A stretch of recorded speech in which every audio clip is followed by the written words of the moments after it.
الحمدللہ وکفی والصلاة والسلام علی عباده الذین اصطفی، خصوصاً علی افضلہم وخاتم النبیین محمد الامین وعلی آلہ وصحبہ اجمعین۔ اما بعد فقد قال اللہ تبارک وتعالی کما ورد فی سورۃ البقرہ: اعوذ باللہ من الشیطان الرجیم، بسم اللہ الرحمن الرحیم۔ الحج اشہر معلومات، فمن فرض فیہن الحج فلا رفث ولا فسوق ولا جدال فی الحج، وما تفعلوا من خیر یعلمہ اللہ، وتزودوا فإن خیر الزاد التقوی، واتقون یا اولی الالباب۔ صدق اللہ العظیم۔ پچھلے رکوع سے مناسک حج کا تذکرہ شروع ہو چکا تھا، اور اس کے ضمن میں خاص طور پر یہ کہ اگر کوئی حج کا احرام باندھ کر یا عمرے کا احرام باندھ کر سفر شروع کر دے اور کہیں درمیان میں ایسی رکاوٹ پیش آ جائے کہ اسے احرام کھولنا پڑے بغیر عمرہ کیے اور بغیر حج کیے، تو اس صورت میں کیا قواعد و ضوابط ہیں۔ اب جو یہ رکوع ہے 25واں، اس میں حج کا اصل فلسفہ، اس کی اصل حکمت، اس کی اصل روح کا بیان ہے۔ الحج اشہر معلومات، حج کے مہینے ہیں جو معلوم ہیں، یعنی جو بھی پہلے سے عرب میں رواج چلا آ رہا تھا اس کی توثیق ہو گئی کہ واقعتاً یہ اللہ تعالیٰ ہی کی طرف سے۔ تو حج کے کا جہاں تک ٹائمنگ کا تعلق ہے، مواقیت کا تعلق ہے، وہ گویا کہ اللہ تعالیٰ کی طرف سے توثیق فرما دی گئی۔ فمن فرض فیہن الحج، تو جو کوئی بھی اپنے اوپر لازم کر لے ان مہینوں میں حج کو، لازم کر لے سے مراد نیت پختہ کر لے، اور نیت پختہ کرنے کی علامت احرام باندھ لے۔ فمن فرض فیہن الحج، تو حج کے لیے جو اپنے اوپر لازم کر لے، فلا رفث ولا فسوق ولا جدال فی الحج، تو احرام کی حالت میں یہاں لفظ حج آیا ہے، ان میں سے پہلی قید جو ہے فلا رفث، تو کوئی شہوت کی بات نہیں ہونی چاہیے۔ میاں بیوی بھی ساتھ حج کر رہے ہیں تو احرام کی حالت میں وہی قید ہے کہ جو اعتکاف کی حالت میں ہے۔ باقی یہ کہ فسوق اور جدال، اللہ کی نافرمانی یا باہم جھگڑنا، اس لیے کہ بہت بڑی تعداد میں لوگوں کا اجتماع ہوتا ہے، سفر میں بھی لوگ ساتھ ہوتے ہیں، تو لوگوں کے غصوں کے پارے جلدی چڑھ جاتے ہیں، اس میں خاص طور پر روکا گیا کہ یہ ہے کہ اس میں امن ہو اور سکون ہو۔ اور آج بھی واقعہ یہ ہے کہ دنیا میں معجزات میں سے ہے یہ، اتنی بڑی تعداد میں لوگوں کا جمع ہونا، اور وہاں امن رہتا ہے، وہاں وہ جنگ و جدال اور جھگڑا اور فساد وغیرہ قطع نظر نہیں آتا۔ یا تو یہ کہ پچھلے دنوں میں کچھ سیاسی اعتبار سے کوئی مہمیں اٹھائی گئی ہیں، یا یہ کہ کچھ چور اچکوں نے بھی جانا شروع کر دیا ہے وہاں پر، لیکن جھگڑا اور جو گالم گلوچ کی نوبت ہم نے اپنے آنکھوں سے نہیں دیکھی، سے 5-6 مرتبہ حج کی سعادت حاصل ہوئی ہے۔ فلا رفث ولا فسوق ولا جدال فی الحج، وما تفعلوا من خیر یعلمہ اللہ، اور جو خیر بھی تم اس کے دوران کرو گے اللہ کے وہ علم میں ہوگا۔ نوافل پڑھ رہے ہو، اضافی طواف کر رہے ہو، کوئی اور بھی جو کام کر رہے ہو، تو اس میں کسی اور کو دکھانے کی ضرورت نہیں ہے، اپنے خاموشی کے ساتھ انسان وہ اپنی جو بھی نیکی مزید کما سکے کمائے، جو بھی مناسک حج ہیں ان پر مستزاد۔ وَتَزَوَّدُوا فَإِنَّ خَيْرَ الزَّادِ التَّقْوَىٰ، اور سفر کے لیے زاد راہ ساتھ لے لیا کرو، اور بہترین زاد راہ تقویٰ ہے۔ اب اس آیت کے دو معنی لیے گئے ہیں، ایک تو یہ کہ بہترین زاد راہ تقویٰ ہے، یعنی سفر میں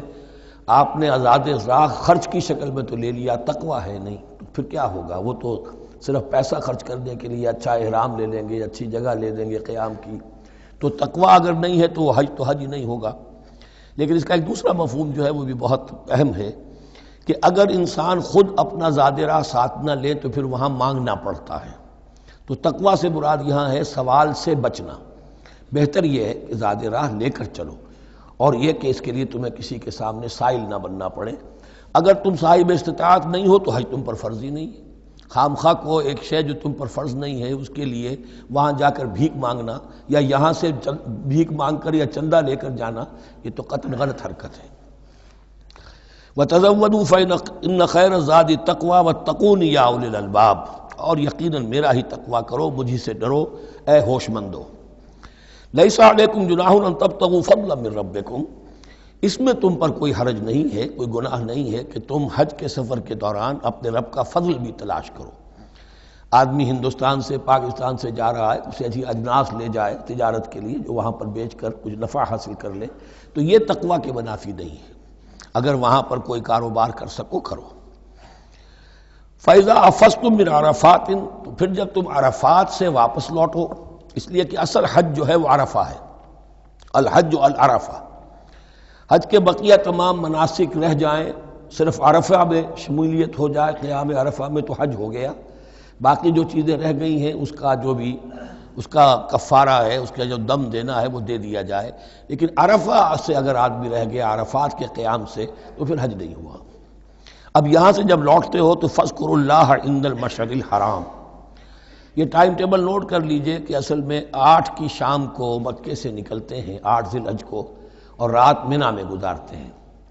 پھر 9 کا دن ہے اصل یوم عرفہ، 9 ذی الحج، صبح کو نکلتے ہیں، قافلے چلتے ہیں اور کہیں دوپہر تک، اور دوپہر سے بھی ہو سکتا ہے تاخیر ہو جائے، لیکن کوشش ہوتی ہے کہ ظہر سے پہلے پہنچ جایا جائے، لیکن ظہر اور عصر دونوں ملا کر پڑھ لی جائیں عرفات میں داخل ہونے سے پہلے۔ اسی لیے جو مسجد ہے عرفات کے میدان سے ملحق وہ عرفے کے اندر شامل نہیں ہے، وہ اس کی حدود سے باہر ہے، تو اصلی اس کا افضل یہی ہے کہ ظہر اور عصر ملا کر وہاں پڑھی جائیں، اور اس کے بعد سے غروب آفتاب تک قیام ہے، وہ عرفات کا قیام ہے، اس میں کوئی نماز نہیں، یعنی جو روایتی جو عبادت ہے اس کے سب دروازے بند۔ اب تو اگر دعا کی آپ کے اندر ایک روح پیدا ہو چکی ہے، اپنے رب سے ہم کلام ہو سکتے ہیں، اور آپ کو حلاوت مناجات حاصل ہو گئی ہے، تو دعا مانگتے رہیے، بس یہی ہے دعا۔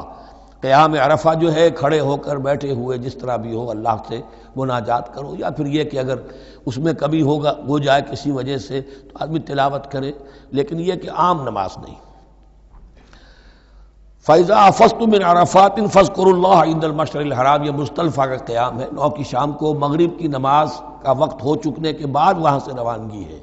لیکن وہاں مغرب کی نماز پڑھنے کی اجازت نہیں ہے۔ اب جاؤ اور مغرب اور عشاء دونوں جمع کرو اس میں مشعر حرام یعنی مزدلفہ میں۔ وَاذْكُرُوهُ كَمَا هَدَاكُمْ، اور یاد کرو اسے، ذکر کرو جیسے کہ تمہیں اس نے ہدایت دی ہے۔ اس سے مراد ہے کہ جو کچھ اللہ کے رسول نے تمہیں سکھایا ہے، ذکر کے جو طور طریقے ہیں، اس کے لیے جو بھی طریقے ہیں وہ اللہ نے ہدایت دی اپنے رسول کے ذریعے۔ وَإِن كُنتُم مِّن قَبْلِهِ لَمِنَ الضَّالِّينَ، اور یقیناً اس سے پہلے تو تم گمراہ لوگوں میں سے تھے، تمہیں معلوم نہیں تھا، حج کی شکل باقی رہ گئی تھی، اس کی روح ختم ہو گئی تھی، اس کے مناسک میں بھی تم نے رد و بدل کر دیا تھا، وہ آگے آ رہا ہے۔ ثُمَّ أَفِيضُوا مِنْ حَيْثُ أَفَاضَ النَّاسُ، پھر پلٹو وہیں سے جہاں سے کہ سب لوگ پلٹتے ہیں۔ قریش نے یہ کہا تھا کہ ہماری خاص حیثیت ہے کہ ہم تو منی ہی میں مقیم رہیں گے، باہر سے آنے والے لوگ عرفات جائیں اور عرفات سے پھر واپس لوٹیں، یہ سارے مناسک ہمارے لیے نہیں ہیں، ہم تو مکے والے ہیں اور ہماری شان یہ ہے کہ ہم عرفات نہیں جائیں گے، منی ہی میں قیام رہے گا۔ یہاں بتایا گیا کہ یہ تم نے غلط بات ایجاد کر لی ہے، ثم افیضوا من حیث افاض الناس، جہاں سے سب لوگ لوٹتے ہیں یعنی میدان عرفہ سے، وہیں سے لوٹیں۔ واستغفر اللہ، اللہ سے استغفار کرتے رہو، ان اللہ غفور رحیم، یقینا اللہ بخشنے والا رحم فرمانے والا ہے۔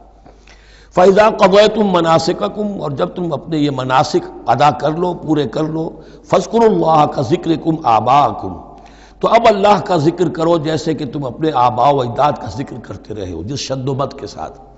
وہاں یہ ہو گیا تھا کہ پھر منی میں جب یہ ٹھہرتے تھے تو اپنے آباء و اجداد کے قصیدے بیان کیے جا رہے ہیں، جیسے ہمارے ہاں ہوتا ہے، جو دیہاتی لوگ ہوتے ہیں، راجپوت لوگ ہوتے ہیں، ان کے میراثی ہوتے ہیں، اسی طرح وہاں شعراء ہوتے تھے قبائل کے، وہ ان قبیلوں کی مدح بیان کرتے تھے، ان کے بڑے بزرگوں کی، اسلاف کی جو ہے عظمت بیان کرتے تھے۔ اللہ کا ذکر ختم ہو چکا تھا، فرمایا جس شد و مد کے ساتھ تم اپنے آباء و اجداد کا ذکر کرتے رہے، اب اسی شد و مد کے ساتھ، بلکہ او اشد ذکرا، بلکہ اس سے بھی زیادہ شد و مد کے ساتھ اب اللہ کا ذکر کرو۔ فَمِنَ النَّاسِ مَن يَقُولُ رَبَّنَا آتِنَا فِي الدُّنْيَا وَمَا لَهُ فِي الْآخِرَةِ مِنْ خَلَاقٍ، لوگوں میں سے وہ بھی ہیں جو یہی کہتے رہتے ہیں رب ہمیں دے دے دنیا ہی میں، ایسے لوگوں کے لیے آخرت میں کوئی حصہ نہیں ہے، یعنی وہاں پہنچ کر بھی ساری دعائیں ان کی دنیاوی چیزوں کے لیے ہیں، مال کے لیے، اولاد کے لیے، ترقی کے لیے، اور دنیا کی جو بھی چیزیں ہیں، اپنی کوئی مشکلات ہیں ان کے رفع کرنے کے لیے، چونکہ ان کے دلوں میں دنیا بسی ہوئی ہے۔ اشربوا فی قلوبہم الدنیا، ان کے دلوں میں جیسے بنی اسرائیل کے دلوں میں بچڑے کا تقدس پلا دیا گیا تھا اور محبت، اسی طرح ہمارے دلوں میں دنیا کی محبت ہے، تو وہاں جا کر بھی دنیا ہی کی دعائیں ہیں۔ فَمِنَ النَّاسِ مَن يَقُولُ رَبَّنَا آتِنَا فِي الدُّنْيَا وَمَا لَهُ فِي الْآخِرَةِ مِنْ خَلَاقٍ، ظاہر بات ہے ایسے لوگوں کے لیے پھر آخرت میں کوئی حصہ نہیں ہے۔ وَمِنْهُم مَن يَقُولُ، اور ان میں سے وہ بھی ہیں جو یہ کہتے ہیں ربنا آتنا فی الدنیا حسنۃ وفی الآخرۃ حسنۃ وقنا عذاب النار، پروردگار ہمیں اس دنیا میں بھی خیر عطا فرما اور آخرت کا بھی خیر عطا فرما اور ہمیں بچا لے آگ کے عذاب سے۔ اب دنیا کا خیر جو ہے سب سے بڑا وہ ایمان ہے، ہدایت ہے۔ دنیا کا کوئی خیر نہیں ہے جب تک کہ اس کے ساتھ ہدایت اور ایمان نہ ہو۔ تو سب سے پہلے انسان ایمان طلب کرے، پھر اس کے ساتھ اللہ تعالیٰ دنیا میں کشادگی دے دے، رزق میں بھی کشائش دے دے تو ٹھیک ہے، کوئی بری بات نہیں، اچھی بات ہے۔ لیکن یہ کہ اصل شے کیا ہے؟ ایمان اور استقامت۔ اولئک لہم نصیب مما کسبوا، یہاں یہ لفظ بہت اہم ہے، ان کے لیے حصہ ہوگا اس میں سے جو انہوں نے کمایا۔ محض یہ دعا کرنے سے، یہ دعا جو ہے یہ کافی نہیں ہو جائے گی۔ اول تو یہ نوٹ کر لیجئے، یہی وہ دعا ہے جو یعنی رکن یمانی سے لے کر جو بھی ہر چکر ہوتا ہے اس کا طواف کا، تو رکن یمانی سے لے کر حجر اسود تک کا جو دورہ ہے، اس میں یہ دعا مانگی جاتی ہے، ربنا آتنا فی الدنیا حسنۃ وفی الآخرۃ حسنۃ وقنا عذاب النار۔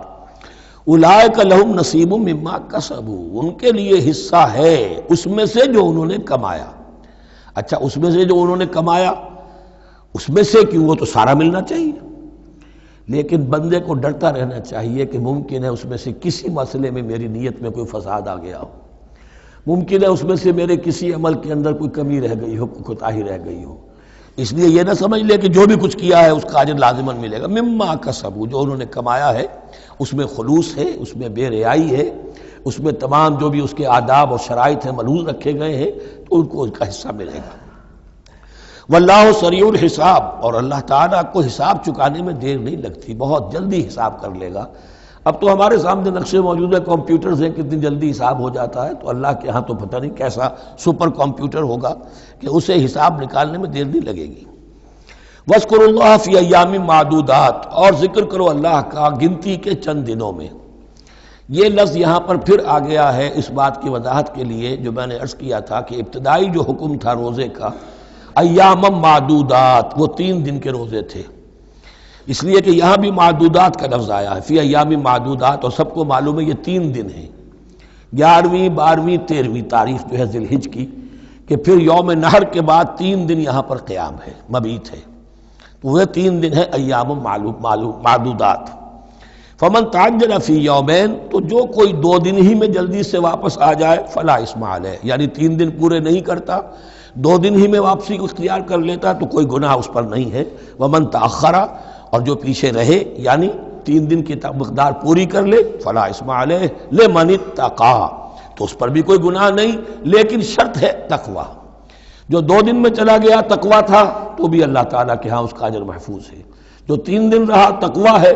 تیسرے دن اس نے کچھ اور ہی حرکتیں نہ شروع کر دی ہوں، جی اکتایا ہوا ہے اور طبیعت کے اندر جو ہے وہ ٹھہراؤ نہیں ہے، تو وہ تیسرا دن اس کے لیے کچھ خاص مفید نہیں ثابت ہوگا۔ لیکن یہ کہ اصل شے جو ہے اللہ کے ہاں جو چیز کے شرط لازم ہے قبولیت کے لیے وہ تقوی ہے۔ لمن اتقی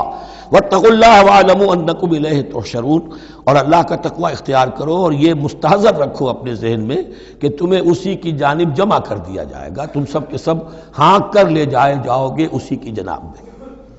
وَمِنَ النَّاسِ مَن يُعْجِبُكَ قَوْلُهُ فِي الْحَيَاةِ الدُّنْيَا، اب یہ منافقین میں سے ایک گروہ کا خاص ایک تذکرہ ہو رہا ہے۔ ایک منافق تو ہوتے تھے کہ جو عام ہیں، ان کی زبانوں پر بھی نفاق واضح طور پر ظاہر ہو جاتا تھا، اور ایک قسم کے منافق وہ ہوتے تھے بڑے چاپلوس، چرب زبان،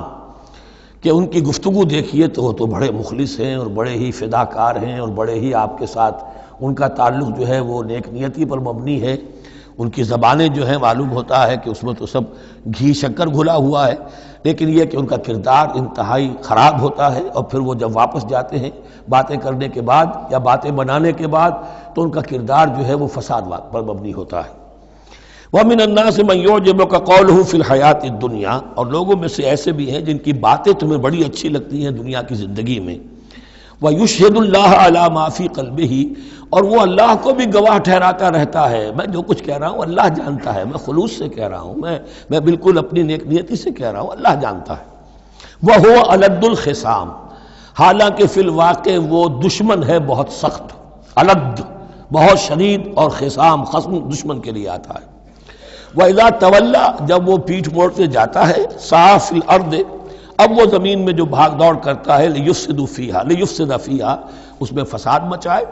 وَيُهْلِكَ الْحَرْثَ وَالنَّسْلَ، اور ہلاک کرے، کہیں کسی کی کھیتی جلا دی، کہیں کسی کا کوئی جانور جو ہے وہ ختم کر دیا، مار دیا۔ وَاللَّهُ لَا يُحِبُّ الْفَسَادَ، اللہ تعالیٰ کو فساد بالکل پسند نہیں ہے۔ وَإِذَا قِيلَ لَهُ اتَّقِ اللَّهَ، جب ایسے شخص سے کہا جاتا ہے کہ تم اللہ کا خوف کرو، اللہ سے ڈرو، تم باتیں ایسی کرتے ہو، عمل تمہارا یہ ہو رہا ہے، سوچو تو صحیح۔ اخذت العزت بالاسم، تو اس کو اپنی عزت نفس، جھوٹی عزت نفس گناہ پر اور جما دیتی ہے۔ ایک شخص وہ ہوتا ہے جس سے خطا ہو گئی، غلطی ہو گئی، اس نے اپنی خطا تسلیم کر لی تو اصلاح کر لے گا۔ ایک وہ ہے کہ جو کیسے مان لوں میری غلطی ہے، اس کی جھوٹی انا جو ہے اور جو اس کی جھوٹی عزت نفس ہے وہ اسے اور گناہ کے اوپر چپکا دیتی ہے۔ اخذت العزت بالاسم، اس کو اور اس پر جامد کر دیتی ہے۔ فحسبہ جہنم، تو اس کے لیے تو اب کافی ہے جہنم ہی، وَلَبِئْسَ الْمِہَادُ، اور یقیناً وہ بہت برا ٹھکانہ ہے۔ روایات میں آتا ہے کہ ایک شخص خاص تھا، اخنس ابن شریق، اس کا یہ کردار ہے، لیکن یہ کہ یہ تو یوں سمجھیے کہ شان نزول کے اعتبار سے یہ بات ٹھیک ہے، اور یہ کہ تعویل خاص میں اس کو بھی سامنے رکھیں گے، لیکن یہ وہی ہے، کردار ہے، یہ کردار ہر جگہ آپ کو ملے گا۔ اصل میں کردار کو پہچاننا چاہیے اور اس کے حوالے سے اللہ تعالیٰ سے ہدایت طلب کرنی چاہیے کہ اس کردار سے اللہ تعالیٰ ہمیں اپنی حفظ ایمان میں رکھے۔ وَمِنَ النَّاسِ مَن يَشْرِي نَفْسَهُ ابْتِغَاءَ مَرْضَاتِ اللَّهِ، قرآن کا یہ عام اسلوب ہے کہ تقابل ضرور کرتا ہے، فوری تقابل، تو اس میں لوگوں میں سے وہ بھی ہیں جو اپنے آپ کو بیچ دیتے ہیں اللہ کی رضا جوئی کے لیے، اپنا تن من دھن، ان صلاتی و نسکی و محیای و مماتی للہ رب العالمین۔ ومن الناس من یشری نفسہ ابتغاء مرضات اللہ واللہ رؤوف بالعباد، اور اللہ اپنے ایسے بندوں کے حق میں بہت شفیق ہے۔ ظاہر بات ہے جس نے یہ ارادہ کر لیا ہو، نیت کر لی ہو، کبھی ایسے شخص سے بھی کوئی کوتاہی ہو سکتی ہے، حالات ہو سکتے ہیں عارضی سے، کبھی جذبات میں آ کر کوئی غلط قدم اٹھ گیا، اللہ پھر معاف فرمائے گا، بڑی شفقت کے ساتھ معاف فرمائے گا۔ طے کر لے انسان، ایک سیدھا راستہ یہی بن جائے، ان صلاتی و نسکی و محیای و مماتی للہ رب العالمین، تو پھر یہ ہے کہ کوئی تیز دوڑے گا، کوئی آہستہ چل سکے گا، مختلف صلاحیتوں کے لوگ ہوتے ہیں، اس میں فرق و تفاوت رہے گا، لیکن جس نے یہ عزم کر لیا ہے اللہ تعالیٰ ان کے حق میں بہت شفیق ہے۔ یا ایھا الذین آمنوا ادخلوا فی السلم کافہ، اے اہل ایمان اسلام میں داخل ہو پورے کے پورے۔ یہ گویا کہ وہ بات اب کہی جا رہی ہے کہ جس کا ریورس یا کانورس ہم بنی اسرائیل کے ساتھ جو خطاب تھا اس میں پڑھ چکے ہیں۔ افتؤمنون ببعض الکتاب وتکفرون ببعض، کیا تم ہماری کتاب، ہمارے دین، ہماری شریعت کے ایک حصے کو مانتے ہو اور ایک کو رد کر دیتے ہو؟ فما جزاء من يفعل ذلك منكم الا خزي في الحياة الدنيا ويوم القيامة يردون الى اشد العذاب، تو جو کوئی بھی تم میں سے یہ روش اختیار کرے گا اس کی کوئی سزا اس کے سوا نہیں ہے کہ دنیا میں ذلت اور خواری ان پر مسلط کر دی جائے اور قیامت کے دن شدید ترین عذاب میں جھونک دیے۔ اس کو اب مثبت پیرائے میں مسلمانوں سے کہا جا رہا ہے، یا ایھا الذین آمنوا ادخلوا فی السلم کافہ، ریزرویشنز کے ساتھ نہیں، ایکسیپشنز کے ساتھ نہیں۔ اللہ کی بندگی تو کرنی ہے، اس معاملے میں نہیں، اللہ کے حکم تو ماننا ہے لیکن یہ حکم نہیں میں مان سکتا، یہ ایک کی بھی نفی جو ہے وہ گویا کہ کل کی نفی ہو جائے گی۔ ادخلوا فی السلم کافہ، ٹیک اٹ اور لیو اٹ، یہ پیکج ڈیل ہے، اس میں جزوی بات نہیں ہو سکتی۔ ولا تتبعوا خطوات الشیطان، اور دیکھو شیطان کے قدموں کی پیروی نہ کرو، اس کے نشانات راہ جو ہیں، اس کے نشانات قدم جو ہیں ان کی پیروی نہ کرو۔ انہ لکم عدو مبین، وہ تو یقیناً تمہارا بڑا کھلا دشمن ہے۔ فإن زللتم من بعد ما جاءتكم البینات، پھر اگر تم پھسل گئے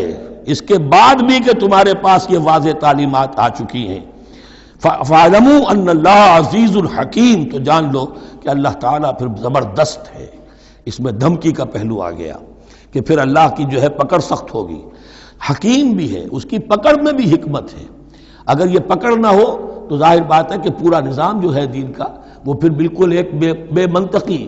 اگر اللہ کی طرف سے کسی گناہ پر پکڑ ہی نہیں ہے تو پھر یہ آزمائش کیا ہوئی؟ پھر جزا و سزا کا کیا سوال؟ پھر جنت اور دوزخ کا کیا معاملہ؟ هل ينظرون الا ان ياتيهم الله في ظلل من الغمام والملائكة وقضي الامر. ایک جو نفس انسان کو پٹی پڑھاتا ہے وہ تو یہ ہے کہ دین کا یہ حصہ تو آرام سے کرتے رہو، جو میٹھا وہ ہپ اور جو کڑوا ہے وہ تھو. دوسری پٹی یہ پڑھاتا ہے کہ ابھی ذرا یہ ٹھیک ہے، یہ اللہ کا حکم ہے، یہ بھی حکم ہے، دین کا یہ بھی تقاضا ہے، ابھی ذرا ذمہ داریاں ہیں، ابھی ذرا بچوں کے معاملات ہیں، بچے برسر کار ہو جائیں، بچیوں کے ہاتھ پیلے ہو جائیں، میں ذرا ریٹائرمنٹ بھی لے لوں تو پھر یہ مکان بنا لوں، پھر میں اپنے آپ کو دین کے لیے پھر خالص کر لوں گا، دین کے لیے پھر میں وہی کام کروں گا. یہ سب سے بڑا دھوکہ ہے، وہ وقت کبھی نہیں آتا. اسی لیے فرمایا کس شے کا انتظار کر رہے ہیں؟ هل ينظرون الا ياتيهم الله في ظلل من الغمام، کہ اللہ تعالیٰ آ جائے بادلوں کے سائبانوں میں، والملائکۃ اور فرشتے آ جائیں، وقضی الامر اور پھر فیصلے چکا دیا جائے گا. کیا معلوم کب وہ گھڑی آ جائے. یہ مہلت عمر تو اچانک ختم ہو سکتی ہے. پوری دنیا کی قیامت بھی جب آئے گی اچانک آئے گی، اور ہر شخص کی ذاتی قیامت تو اس کے سر کے اوپر تلوار کی طرح لٹکی ہوئی ہے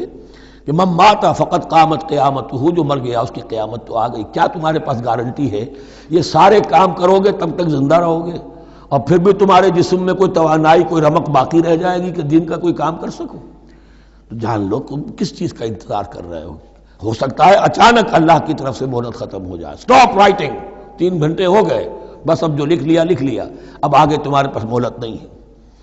وَإِلَى اللَّهِ تُرْجَعُ الْأُمُورُ، اور یقیناً تمام معاملات اللہ ہی کی طرف لوٹا دیے جائیں گے. سل بنی اسرائیل کم آتیناہم من آیۃ بینہ، اے مسلمانوں پوچھ لو بنی اسرائیل سے ہم نے انہیں کتنی روشن نشانیاں دی. یعنی دیکھو تم بھی کہیں انہی کے راستے پر نہ چلنا، جیسا کہ حضور نے فرمایا تھا لَتَتَّبِعُنَّ سُنَنَ مَن قَبْلِكُمْ، تم لازماً پیروی کرو گے اور چلو گے انہی کے نقوش پا پر. سل بنی اسرائیل کم آتیناہم من آیۃ بینہ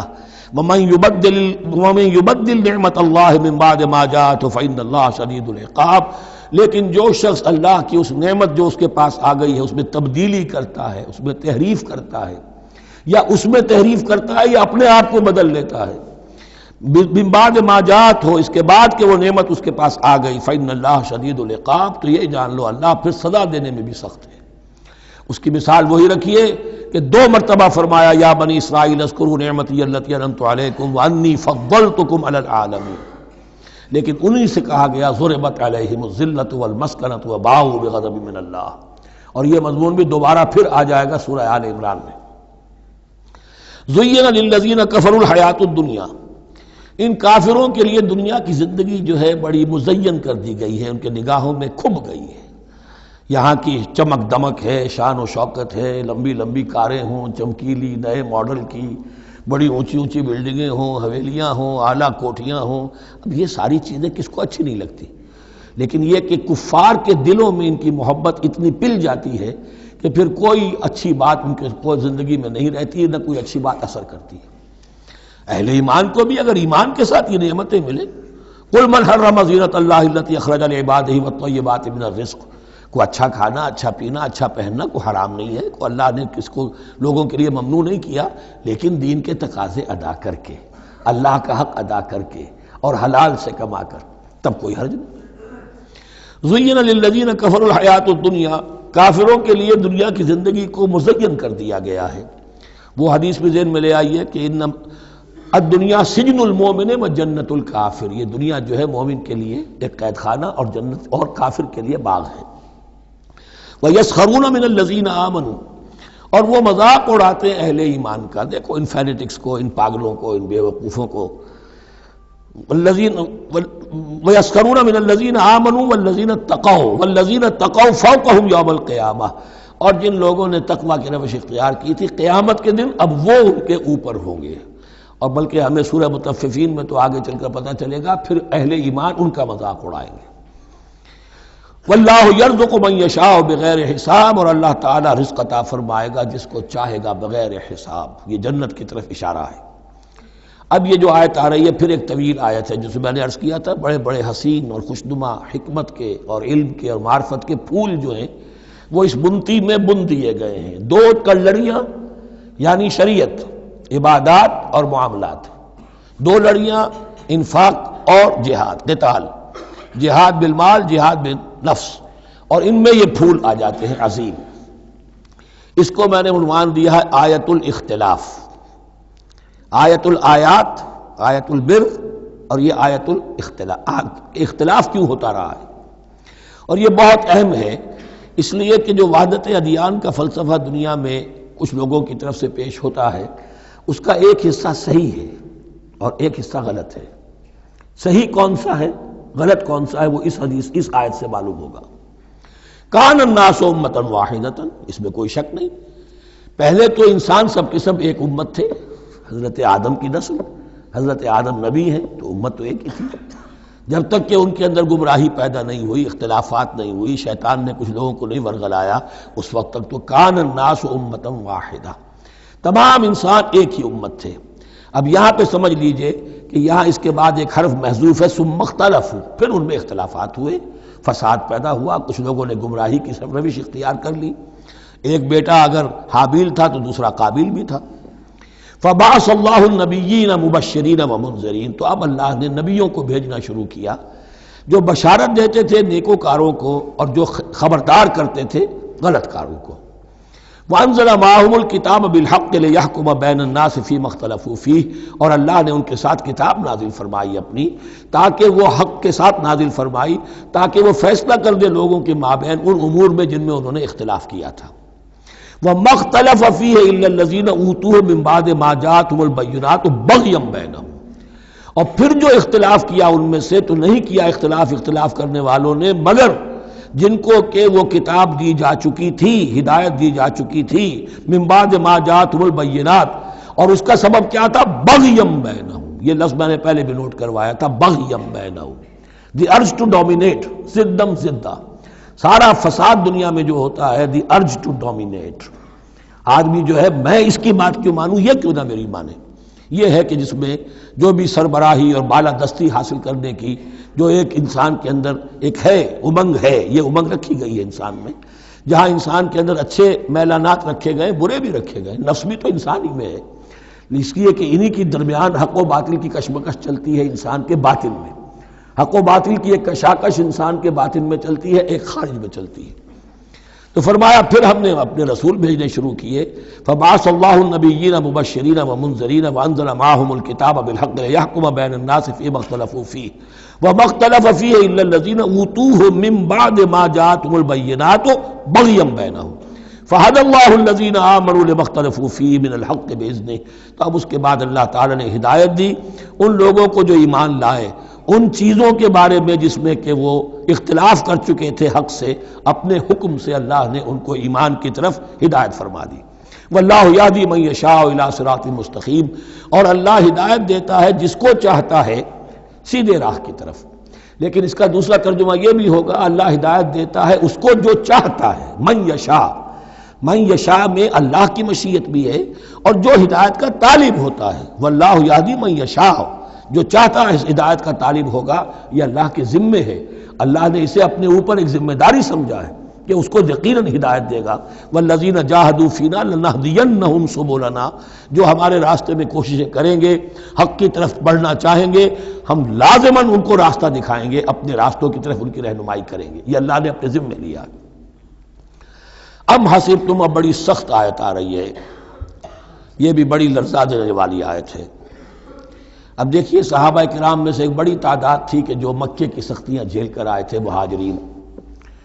ان کے لیے تو اب جو بھی مراحل آئندہ آنے والے تھے وہ کوئی ایسے ثقیل نہیں تھے، ایسے مشکل نہیں تھے۔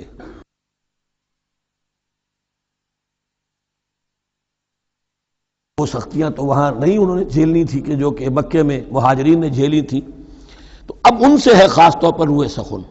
اگرچہ خطاب عام ہے، اور یہ قرآن مجید میں عام طور پر آپ کو ملے گا کہ الفاظ عام ہیں، لیکن آپ اگر دیکھیں گے تو روئے سخن کسی خاص طبقے کی طرف ہے۔ تو یہاں در حقیقت ان کو بتایا جا رہا ہے۔ ام حسبتم ان تدخلوا الجنہ، کیا تم نے یہ سمجھا تھا کہ جنت میں داخل ہو جاؤ گے؟ ولما یاتکم مثل الذین خلوا من قبلکم، حالانکہ ابھی تک تو تمہارے اوپر وہ حالات و واقعات تو وارد ہی نہیں ہوئے جو ان پر ہوئے تھے جو تم سے پہلے تھے۔ مستہم الباساء، انہیں آ لیا پہنچی ان کو سختی بھوک کی، والضراء اور تکالیف، وزلزلوا اور وہ ہلا مارے گئے، حتی یقول الرسول والذین آمنوا معہ متی نصر اللہ، یہاں تک کہ پکار اٹھا وقت کا رسول اور جو ان کے ساتھ اہل ایمان تھے، کب آئے گی اللہ کی مدد، الا ان نصر اللہ قریب، اب انہیں یہ خوشخبری دی گئی کہ آگاہ ہو جاؤ اللہ کی مدد قریب ہے۔ یعنی اللہ آزماتا ہے، یہ وہی بات ہے جو اس سے پہلے آ چکی ہے 19ویں رکوع میں بالکل شروع میں، وَلَنَبْلُوَنَّكُمْ بِشَيْءٍ مِّنَ الْخَوْفِ وَالْجُوعِ وَنَقْصٍ مِّنَ الْأَمْوَالِ وَالْأَنفُسِ وَالثَّمَرَاتِ، ہم لازماً آزمائیں گے۔ یہ کوئی پھولوں بھرا راستہ نہیں ہے، پھولوں کی سیج نہیں ہے، حق کا راستہ ہے، یہ کانٹوں بھرا بستر ہے، کانٹوں بھرا راستہ ہے، اس کے لیے ذہناً تیار ہو جاؤ۔ در رہے منزل لیلا کہ خطر ہاست بسے،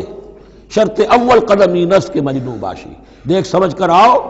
ام حسبتم ان تدخلوا الجنۃ ولما یاتکم مثل الذین خلوا من قبلکم مستہم الباساء والضراء وزلزلوا حتی یقول الرسول والذین آمنوا معہ متی نصر اللہ الا ان نصر اللہ قریب۔ یہ آیت پھر مسلمانوں کو، صحابہ کرام کو سورہ صف میں یہ خوشخبری سنائی گئی جبکہ غزوہ احزاب واقع ہو چکا تھا اور شدید ترین امتحان سے محمد الرسول اللہ اور ان کے صحابہ گزر چکے تھے کامیابی کے ساتھ، تب انہیں خوشخبری دی گئی ہے۔ سورہ صف اس وقت نازل ہوئی ہے، وَأُخْرَىٰ تُحِبُّونَهَا نَصْرٌ مِّنَ اللَّهِ وَفَتْحٌ قَرِيبٌ، اب تمہارے لیے وہ خوشخبری ہے اے نبی، بشر المومنین، اپنے اہل ایمان ساتھیوں کو بشارت دے دیجئے کہ اب وہ وقت آ گیا ہے کہ اللہ کی نصرت کے دروازے کھلتے چلے جائیں گے۔ یسألونک ماذا ینفقون، یہ آپ سے پوچھ رہے ہیں کہ وہ کیا خرچ کریں، جو انفاق کے لیے کہا جا رہا ہے کیا خرچ کریں۔ تو انسان جو بھی بھلائی کے لیے خرچ نکالے اس میں سب سے پہلا حق کن کا ہے؟ قل ما انفقتم من خیر، کہہ دیجیے جو بھی تم خرچ کرو خیر میں سے، دولت میں سے، مال اسباب میں سے، فللوالدین، سب سے پہلا جو حق ہے وہ والدین کا ہے، والاقربین اور رشتہ داروں کا ہے، والیتامى اور یتیموں کا ہے، والمساکین اور محتاجوں کا ہے، وابن السبیل اور مسافر کا ہے، وما تفعلوا من خیر فإن اللہ بہ علیم، اور جو بھی خیر تم کماؤ گے، جو کام بھی اچھا کرو گے، جان لو وہ اللہ کے علم میں ہے۔ یہ ضرورت نہیں ہے کہ دنیا واقف ہو اس سے، تمہیں اگر اجر اللہ سے لینا ہے تو اللہ تو رات کے اندھیرے میں بھی دیکھ رہا ہے، اور تمہارے داہنے ہاتھ نے جو کچھ دیا ہے بائیں کو پتہ نہیں چلا تو اللہ کو تو پھر بھی پتہ چل گیا۔ اب یہ سخت آیت اور آ گئی، کتب علیکم القتال، اب میں نے کہا تھا نا کہ یہ لڑیاں جو ہیں چونکہ بٹی ہوئی ہیں تو ایک لال اور ایک پیلی اور ایک ہری اور ایک نیلی، تو یہ نظر آتی ہے ایک طرف سے کہ کٹے ہوئے ہیں رنگ، ان کو کھول دیں گے تو ہر لڑی مکمل ہو جائے گی، ایک گویا کہ تسلسل ہے۔ کتب علیکم القتال وہو کرہ لکم، مسلمانوں اب تم پر جنگ فرض کر دی گئی ہے اور وہ تمہیں گراں گزر رہی ہے۔ یہ مضمون اصل میں اس سے پہلے سورہ محمد نازل ہو چکی ہے اور اس میں قتال کی فرضیت آ چکی ہے، اس کا نام سورۃ القتال بھی ہے،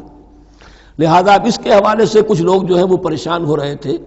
اور میں نے آپ سے عرض کیا تھا منافقین بھی یہی کہتے تھے کہ بھائی صلح جوئی سے کام لو، بس دعوت و تبلیغ کے ذریعے سے لوگوں کو ٹھیک راستے پر لاؤ، یہ جنگ ونگ جو ہے، لڑائی بھڑائی، اس میں تو بہت خرابی ہے، یہ کوئی اچھا کام تو نہیں ہے۔ اب یہاں یہ ہے کہ فرض کیا جا رہا ہے اللہ کی راہ میں جنگ کرنا، تو اس حوالے سے کہا جا رہا ہے، تو اس میں جہاں منافقین کہتے تھے، جن مسلمانوں کا ایمان قدرے کمزور تھا وہ منافق تو نہیں تھے، لیکن یہ کہ ایمان اتنا پختہ نہیں تھا، ابھی تازہ ایمان لائے تھے، مدینے کے اندر ابھی وہ ایمان لائے ہیں، ان کی تربیت کے مراحل ابھی گزرے ہی نہیں ہیں، تو ان میں سے بھی بعض لوگوں کے دلوں میں اب انقباض پیدا ہو رہا تھا۔ کتب علیکم القتال وہو کرہ لکم، تم پر، اب دیکھیے کتبہ کا لفظ آ گیا ہے، کتب علیکم الصیام، کتب علیکم القصاص فی القتلى، کتب علیکم اذا حضر احدکم الموت ان ترک خیرا الوصیہ، وصیت کا حکم آیا کتبہ، روزے کا حکم آیا کتبہ، اسی طریقے سے فرضیت قتال ہے۔ کتب علیکم القتال وہو کرہ لکم، وہ تمہیں بری لگ رہی ہے، وَعَسَىٰ أَن تَكْرَهُوا شَيْئًا، اور ہو سکتا ہے کہ تم کسی شے کو ناپسند کرو، وَهُوَ خَيْرٌ لَكُمْ، ذرا حالانکہ اسی میں تمہارے لیے خیر ہو۔ وَعَسَىٰ أَن تُحِبُّوا شَيْئًا وَهُوَ شَرٌّ لَكُمْ، اور ہو سکتا ہے کہ تم کسی چیز کو پسند کرو ذرا حالانکہ وہ تمہارے لیے شر ہو۔ وَاللَّهُ يَعْلَمُ وَأَنْتُمْ لَا تَعْلَمُونَ، اللہ جانتا ہے تم نہیں جانتے۔ تم اپنی عقل پر ایمان نہ رکھو، تم اللہ کی وحی پر ایمان رکھو، تم اللہ کے رسول پر ایمان رکھو۔ جس وقت کے لیے جو حکم موضوع تھا اس وقت وہ حکم تھا، کفو ایدیکم، 14 برس تک تمہیں قتال سے منع کیا گیا، اب فرض ہو رہا ہے قتال، اب تمہارے لیے لازم وقت کا جو ہے امر الحال کو پہچانو۔ اللہ تعالی واللہ یعلم وانتم لا تعلمون، یسألونک عن الشہر الحرام قتال فیہ، اب جب جنگ کا حکم شروع ہو گیا تو اب وہ پوچھتے تھے کہ یہ جو مہینے حرمت والے ہیں، حج کا ہے، عمرے کا ہے، تو اس میں جنگ کرنا کیسا ہے؟ اس لیے کہ سیرت میں یہ واقعہ آتا ہے، وقت نہیں ہے تفصیل سے میں بیان کر سکوں، کہ نخلا کی وادی میں ایک مقابلہ ایسا پیش آ گیا تھا کہ وہ رجب کا مہینے کا بھی دن تھا، اور اس میں ہی کوئی قتال ہو گیا، مسلمانوں کے ہاتھوں ہوا یا مسلمانوں کے اوپر ایسی سچویشن ہو گئی کہ انہیں مجبوراً وہ کام کرنا پڑا۔ اس پر شور اٹھا دیا، دیکھو ان لوگوں کا کیا حال ہے، بنے پھرتے ہیں اللہ والے، رسول والے، دین والے، آخرت والے، اور ان کا حال یہ ہے کہ یہ حرمت والے مہینے کے انہوں نے بٹا لگا دیا، اس میں جنگ کی ہے۔ یہ اصل میں ان حضرات کی طرف سے گویا کہ اللہ تعالیٰ اپنے ان مومن بندوں کی طرف سے خود صفائی پیش کر رہے ہیں۔ یسألونک عن الشہر الحرام قتال فیہ، یہ پوچھتے ہیں آپ سے حرمت والے مہینوں میں قتال کا حکم، قل قتال فیہ کبیر، کہہ دیجئے ہاں حرمت والے مہینے میں جنگ کرنا بہت بڑی بات ہے، یعنی بہت بڑا گناہ ہے، لیکن وَصَدٌّ عَن سَبِيلِ اللَّهِ وَكُفْرٌ بِهِ وَالْمَسْجِدِ الْحَرَامِ وَإِخْرَاجُ أَهْلِهِ مِنْهُ أَكْبَرُ عِندَ اللَّهِ، یہ بھی تو دیکھو کہ جن لوگوں نے وہ جرم کیے ہیں کہ جنہوں نے اللہ کے راستے سے روک دیا، اللہ کا کفر کیا، مسجد حرام کے راستے روک دیے مسلمانوں کے لیے، اب یہ نہیں جا سکتے، بیت اللہ میں عبادت نہیں کر سکتے، اخراج اہلہ منہ، اس میں سے لوگوں کو نکلنے پہ مجبور کر دیا مکے کے مسلمانوں کو، اکبر عند اللہ، گناہ تو وہ بھی ہے لیکن یہ کہیں بڑا گناہ ہے اللہ کے نزدیک۔ تو سینس آف پروپورشن ہونا چاہیے کہ کس چیز کے مقابلے میں کس شے کی برائی ہے۔ والفتنۃ اکبر من القتل، یہ پہلے بھی آ چکا ہے، والفتنۃ اشد من القتل، اب آیا والفتنۃ اکبر من القتل۔ فتنہ ہر وہ کیفیت ہے جس میں صاحب ایمان کے لیے ایمان پر قائم رہنا اور اسلام پر عمل کرنا مشکل ہو جائے۔ آج کا پورا معاشرہ فتنہ ہے، اسلام پر عمل کرنا مشکل ہے، بدماشی کے راستے کھلے ہوئے ہیں، حرام خوری کے راستے کھلے ہوئے ہیں، حلال عقل حلال دانتوں پسینہ آئے تو شاید نصیب ہو، شادی کے نکاح کے راستے بند کیے ہوئے ہیں، یہ شرطیں ہیں اور یہ شرطیں ہیں اور یہ شرطیں ہیں اور یہ ہے اور یہ چیزیں لازمی ہیں، اور زنا کے راستے کھلے جائیے۔ جس معاشرے کے اندر جب غلبہ باطل کا ہوگا حق پر چلنا ممکن نہیں رہے گا، وہ جو باطل کا غلبہ ہے وہ سب سے بڑا فتنہ ہے۔ والفتنۃ اکبر من القتل، فتنہ جو ہے بہت بڑی شے ہے قتل کے مقابلے میں۔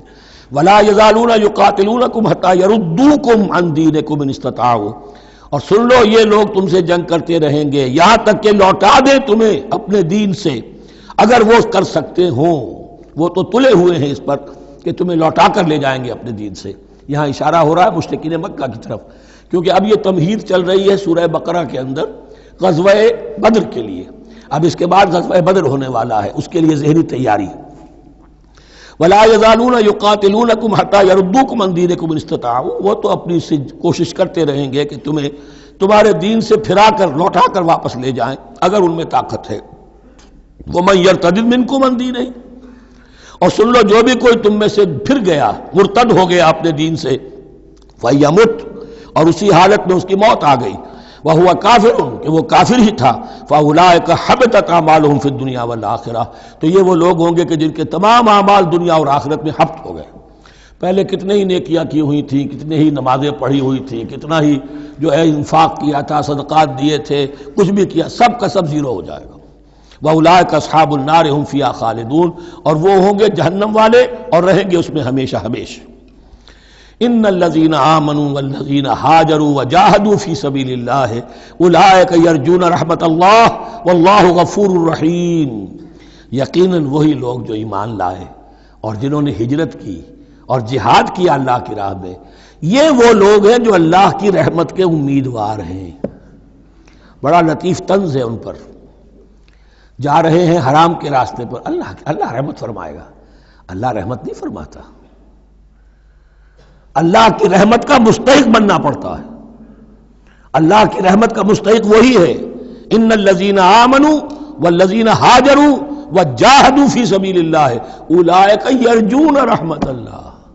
وہ امیدوار ہیں اللہ کی رحمت کے، وہ امید کرے تو ان کی امید بجا ہے۔ واللہ غفور الرحیم، اور یقیناً اللہ تعالیٰ غفور الرحیم ہے۔ یسألونک عن الخمر والمیسر، اب دیکھیے یہاں سے شریعت کا جو بلو پرنٹ اب تیار ہونا شروع ہوا، کچھ احکام پہلے آ چکے اور کچھ احکام اب آ رہے ہیں، تو بیچ بیچ میں یہ لڑیاں جو ہیں کٹی ہوئی ہیں۔ یہ آپ سے پوچھ رہے ہیں نبی صلی اللہ علیہ وسلم شراب اور جوئے کے بارے میں، قل فیہما اسم کبیر، اے نبی ان سے کہہ دیجئے کہ ان دونوں کے اندر بہت بڑے گناہ کی پہلو ہے، ومنافع للناس، اور لوگوں کے لیے کچھ منفعتیں بھی ہیں، واسمہما اکبر من نفعہما، اور ان کا جو گناہ کا پہلو ہے وہ نفع کے پہلو سے بڑا ہے، بس یعنی اشارہ کر دیا کہ چھوڑ دو اس کو، اب تمہاری عقل سلیم کے حوالے معاملہ ہے، حقیقت تم پر کھول دی گئی، یہ ابتدائی حکم ہے لیکن حکم کے پیرائے میں نہیں، بس یہ ہے کہ کچھ فائدے بھی ہیں، وہ تو ہے میں سے غرض نشات ہے کچھ روح سیاہ کو، ایک گونا بے خودی مجھے دن رات چاہیے، اور میں کدے کی راہ سے ہو کر گزر گیا ورنہ سفر حیات کا بے حد طویل تھا۔ یہ حکمت سمجھ لیجئے کہ جوئے میں اور میسر میں کیا چیز مشترک ہے کہ دونوں کو جمع کیا گیا۔ شراب میں بھی انسان حقائق سے اپنے آپ کو منقطع کرتا ہے اور محنت سے جی چراتا ہے، He doesn't want to see the facts، مواجہہ کرنے کو تیار نہیں، فیس کرنے کو تیار نہیں ہے bitter facts of life کو، تو میں ایک گونا بے خودی مجھے دن رات چاہیے۔ اور جوا بھی محنت کی نفی ہے، چانس، داؤ لگاؤ، ایک ہے محنت سے ایک آدمی کما رہا ہے، مشقت کر رہا ہے، کھوکھا ہے یا کوئی چھابڑی لے کے جا رہا ہے یا کچھ اور کام ریڑھی چلا رہا ہے، وہ اپنی کوئی کمائی کر رہا ہے، اور ایک یہ داؤ لگاؤ، داؤ سے کمانا، چانس پر کمانا، یہ بھی محنت کی نفی ہے۔ تو یہ دونوں کے اندر اصل میں علت ایک ہی ہے۔ یسألونک عن الخمر والمیسر قل فیہما اسم کبیر ومنافع للناس واسمہما اکبر من نفعہما ویسألونک ماذا ینفقون قل العفو، اور یہ پوچھتے ہیں کتنا خرچ کریں، انفقوا انفقوا انفقوا وانفقوا فی سبیل اللہ ولا تلقوا بایدیکم الی التہلکہ، یہ آیت پر کل پڑھ چکے ہیں۔ اپنے آپ کو اپنے ہاتھوں ہلاکت میں نہ جھونکو، کتنا خرچ کرے، کچھ ہمیں مقدار بھی بتا دی جائے۔ فرمایا قل العفو، جو بھی تمہاری ضرورت سے زائد ہے۔ اللہ یہ بھی نہیں کرتا کہ اپنی ضرورتوں کو بھی تم پیچھے ڈال دو، نہیں، ضرورتیں اپنی پوری کرو، پھر جو اب تمہارے پاس ہے، اب یہ سمجھیے کہ جو ایک کمیونسٹ فلسفی ہے اس میں بھی ایک اصطلاح سرپلس ویلیو، ایک سرپلس ویلیو یہ ہے عفو، جو تمہاری ضروریات سے زائد ہے، یہ سرپلس ویلیو ہے، یہ اللہ کی راہ میں دے دو۔ اس کو بچا کر رکھنا جو ہے اللہ پر آپ بے اعتمادی کا اظہار کر رہے ہیں کہ اللہ کل نہیں دے گا مجھے، میں بچا کے رکھوں۔ یسألونک ماذا ینفقون قل العفو، لیکن اس میں یہ ہے کہ ضرورتیں کتنی ہیں، کیا ہے، اس کا کوئی پیمانہ مقرر نہیں کیا۔ یہ ہے باطنی روح، جس کے اندر اللہ کی محبت اور آخرت کا ایمان بڑھتا جائے گا، وہ اتنا ہی اپنی بیلٹ ٹائٹ کرے گا، اپنی ضرورتیں کم کرے گا، اپنے معیار زندگی کو پست کرے گا، اور زیادہ سے زیادہ جو ہے وہ اللہ کی راہ میں دے گا۔ یہ اصول یہ ہے کہ ہر شخص یہ دیکھے کہ جو میری ضرورت سے زائد ہے اسے میں ریٹین نہ کروں، اسے میں دوں۔ اس انفاق پر پورے 2 رکوع آگے آنے والے ہیں سورہ مبارکہ میں۔ کذالک یبین اللہ لکم الآیات لعلکم تتفکرون، اسی طرح اللہ تعالیٰ اپنی آیات تمہارے لیے واضح کر رہا ہے تاکہ تم تفکر کرو، غور کرو، فی الدنیا والآخرہ، تمہارا یہ غور دنیا کے بارے میں بھی ہونا چاہیے، آخرت کے بارے میں۔ دنیا میں بھی اسلام رہبانیت نہیں سکھاتا، نہ کھاؤ نہ پیو، چلے کشی کرو، چلے جاؤ جنگلوں میں، نہیں۔ اسلام متمدن زندگی کی تعلیم دیتا ہے، گھر گھرستی ہے، شادی کرو، بیوی بچوں والے رہو، ان کے بھی حقوق کو ادا کرو، ان کا بھی پیٹ تمہیں پالنا ہے، تو تفکر فی الدنیا والآخرہ، آخرہ کے لیے۔ لیکن یہ کہ اس میں ریشیو پروپورشن رہنی چاہیے، دنیا کی کتنی قدر و قیمت ہے، آخرت کی کتنی قدر و قیمت ہے، اس کو جان لو۔ اسی کے حساب سے ایلوکیشن اگر نہیں ہے تو پھر یہ کہ سینس آف پروپورشن اگر غلط ہو گیا تو ظاہر بات ہے کہ پھر ہر چیز تل پٹ ہو جائے گی۔ ایک دوا کے نسخے میں کوئی چیز زائد تھی، کوئی کم تھی، آپ نے جو کم تھی اسے زیادہ کر دیا، جو زائد تھی کم کر دیا، تو اب ہو سکتا ہے کہ یہ نسخہ شفا نہ رہے، نسخہ ہلاکت بن جائے۔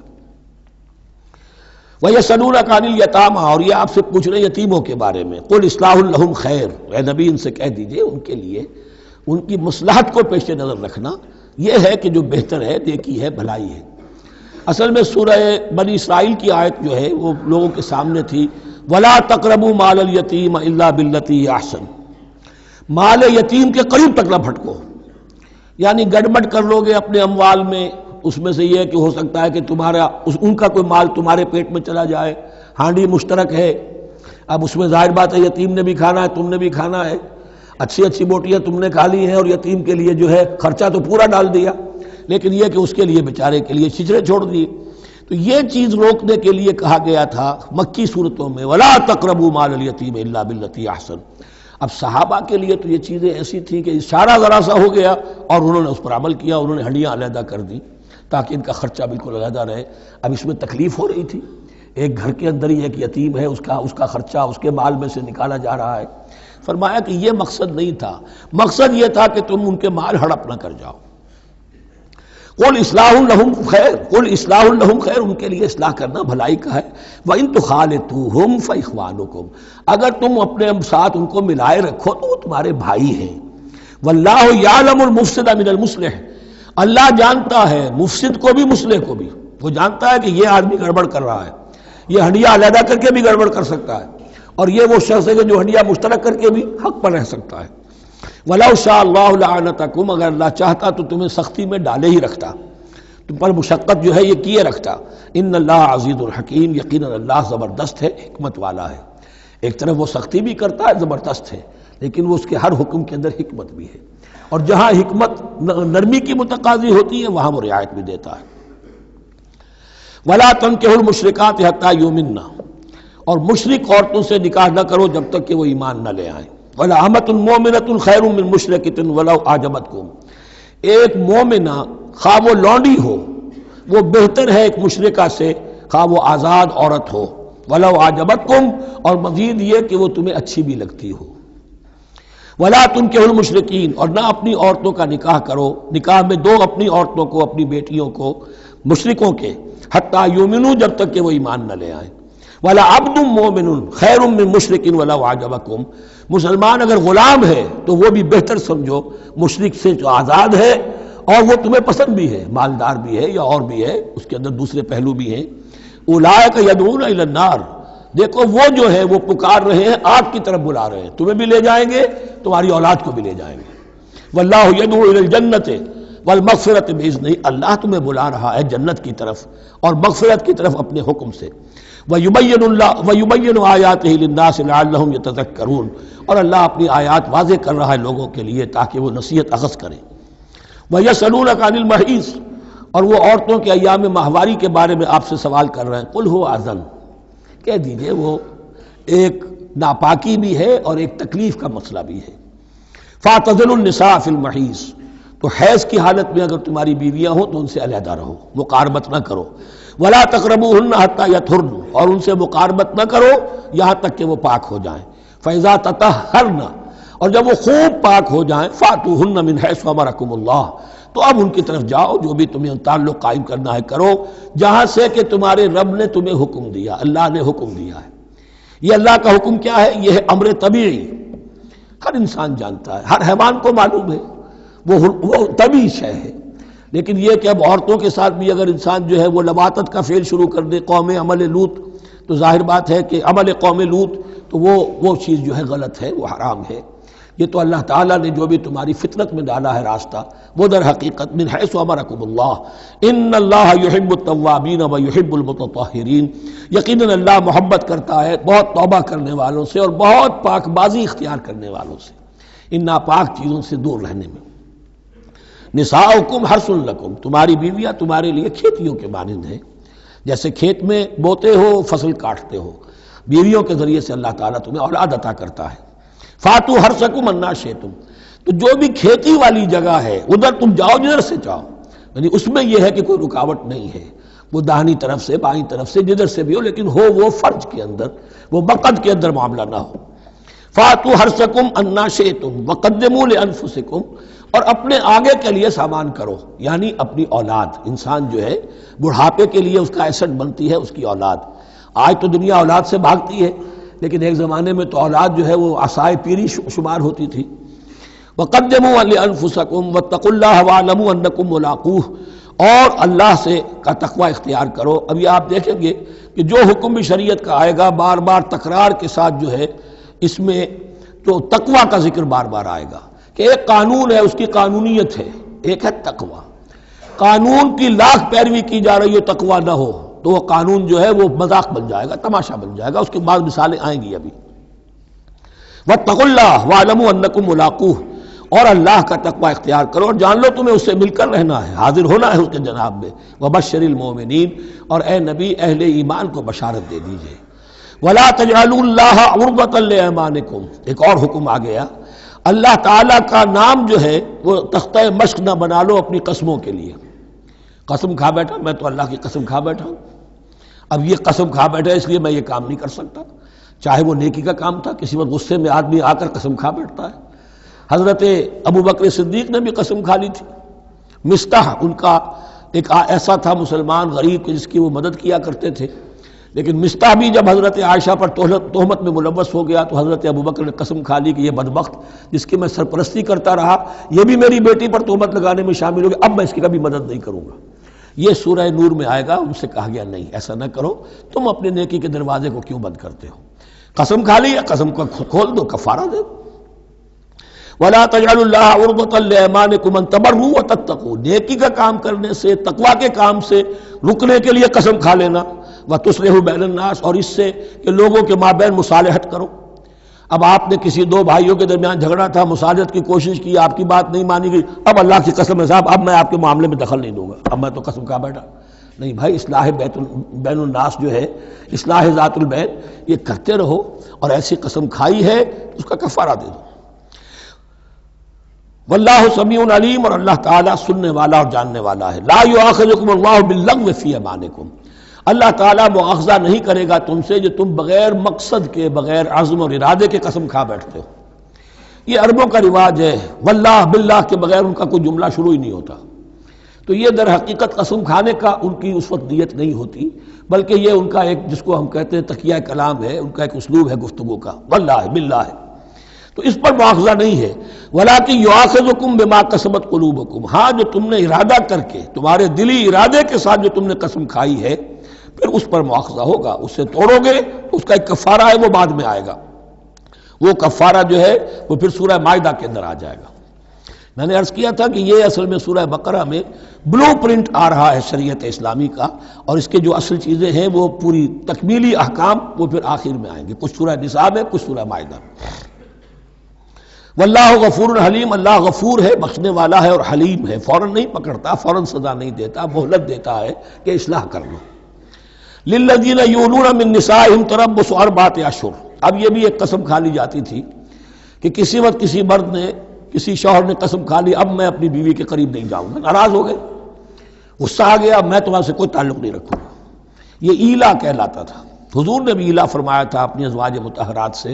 جب انہوں نے کچھ زیادہ نفقے کا مطالبہ کیا تھا کہ اب عام مسلمانوں کے ہاں بھی خوشحالی آ گئی ہے تو اب ہمارے اوپر یہ سختی کیوں ہے، ہمارا بھی جو نفقات ہیں، ہمارا جو خرچ ہے، وظائف ہیں، بڑھائے جائیں۔ اس پر حضور نے پھر ایلا کیا، اس کا ذکر ہے، وہ بعد میں آئے گا۔ لیکن وہاں عام طور پر لوگ قسم کھا کے بیٹھ جاتے تھے، اب قسم کھا لی ہے، پچھتا بھی رہے، کیا کریں، قسم کھا چکے، اب بیوی کے پاس کیسے جائیں؟ اب وہ بیوی معلق ہے، نہ وہ شادی شداؤں میں ہے اور نہ وہ علیحدہ ہے، آزاد ہے۔ للذین یولون من نسائہم تربص اربعۃ اشہر، 4 مہینے کے لیے تو وہ انتظار کیا جا سکتا ہے۔ فإن فاؤوا، اس دوران میں اگر وہ لوٹے، اپنی قسم کو ختم کرے اور رجوع کر لیں، تعلق زن و شوق قائم کریں، فإن اللہ غفور رحیم، تو اللہ تعالیٰ غفور اور رحیم ہے۔ وإن عزموا الطلاق،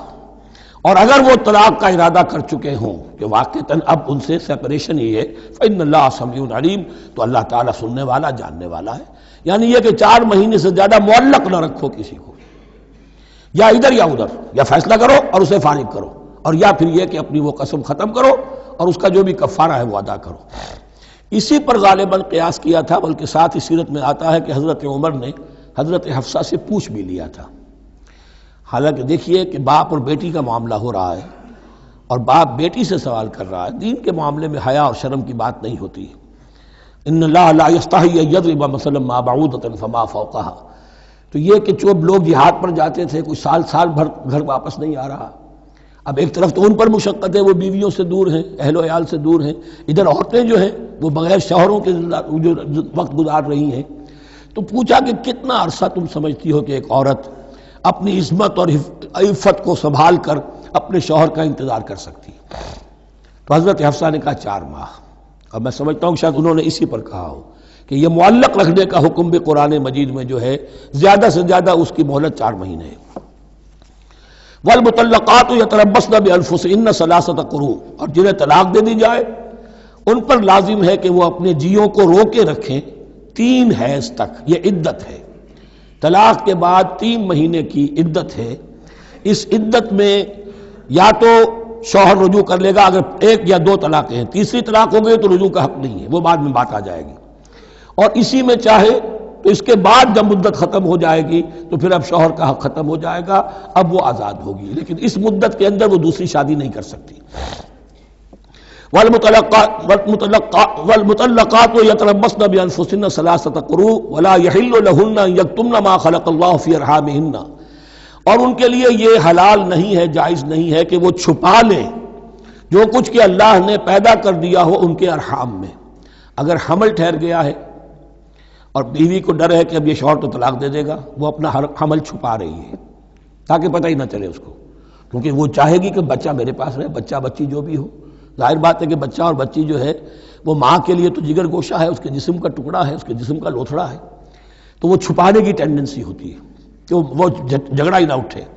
ولا يحل لهن ان يكتمن، ان کے لیے جائز نہیں ہے کہ وہ چھپائیں ما خلق اللہ فی ارحامہن، جو کچھ کے پیدا کر دیا ہے اللہ نے ان کے رحموں میں۔ ان کن یؤمن باللہ والیوم الاخر، اگر وہ فی الواقع ایمان رکھنے والی ہے اللہ پر اور یوم آخر پر۔ وبعولتهن احق بردهن فی ذلک ان ارادوا اصلاحا، اور یہ جو عدت کی مدت ہے اس میں ان کے شوہروں کو حق حاصل ہے، زیادہ حقدار ہیں کہ انہیں لوٹا لیں، اسے رجعت کہتے ہیں، رجوع کیا جا سکتا ہے عدت کے اندر لیکن تیسری طلاق کے بعد نہیں، پہلی طلاق دوسری طلاق، اس کے بعد دونوں میں جو عدت ہوگی اس میں رجوع کر سکتا ہے شوہر، اس کا اختیار ہے، بیوی کو نہ کہنے کا اختیار نہیں ہے کہ اب تم طلاق دے چکے ہو، اب میں تمہاری بات ماننے کو تیار نہیں ہوں، اس کا اسے حق نہیں ہے۔ اسے پھر وہ مرد کا جو حق ہے وَبَعُولَتُهُنَّ أَحَقُّ بِرَدِّهِنَّ، وہ زیادہ حقدار ہے کہ انہیں لوٹا لے، فی ذالک، اس مدت کے اندر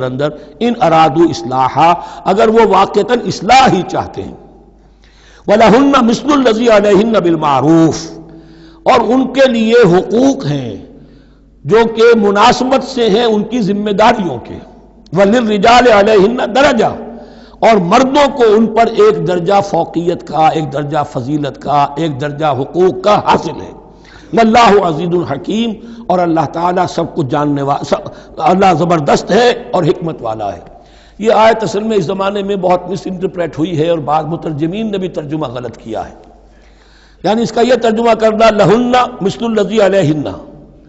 ان کے بھی حقوق مردوں پر ویسے ہی ہیں جیسے مردوں کے حقوق ہیں ان پر،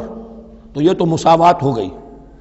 اور مساوات جو اسلامی شریعت میں مرد اور عورت کے درمیان، شوہر اور بیوی کے درمیان نہیں ہے۔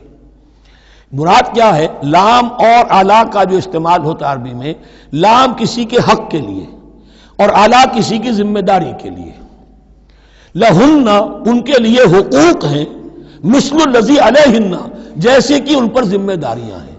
اللہ تعالیٰ نے جیسے ذمہ داری مرد پر ڈالی ہے ویسے حقوق اس کو دیے ہیں، جیسی ذمہ داری عورت پر ڈالی ہے اس کی مناسبت سے کورسپونڈنگلی پروپورشنیٹ جو ہے اس کو بھی حق دے دیے ہیں۔ اور اس بات کو کھول دیا، مساوات کہاں سے آئے گی؟ جب کہہ دیا وَلِلرِّجَالِ عَلَيْهِنَّ دَرَجَةٌ،